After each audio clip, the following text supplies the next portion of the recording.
Pertanyaan: bagaimana dampak yang mungkin terjadi apabila prinsip etika bisnis tidak diterapkan secara optimal di dalam lingkungan bisnis?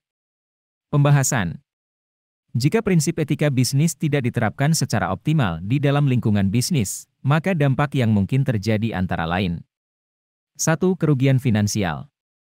Pelanggaran etika bisnis dapat menyebabkan perusahaan menerima sanksi finansial seperti denda, tuntutan ganti rugi atau kerugian reputasi, yang pada akhirnya dapat merugikan perusahaan secara finansial. 2. Menurunnya citra perusahaan.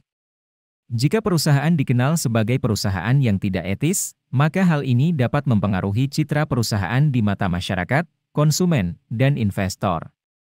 Hal ini dapat merusak reputasi perusahaan dan memengaruhi kinerja bisnisnya.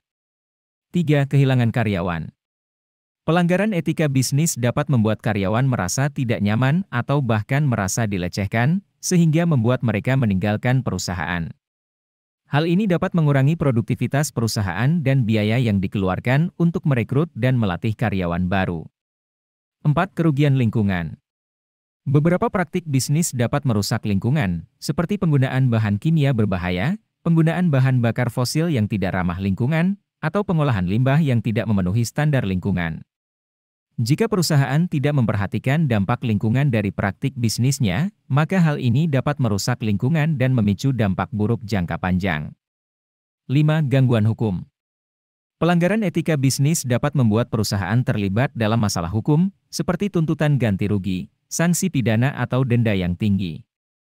Hal ini dapat mempengaruhi kinerja perusahaan dan memengaruhi kepercayaan masyarakat pada perusahaan tersebut. Dalam rangka menghindari dampak-dampak tersebut, penting bagi perusahaan untuk menerapkan prinsip etika bisnis yang baik dan mematuhi standar etika yang berlaku di industri dan lingkungan bisnis yang beroperasi.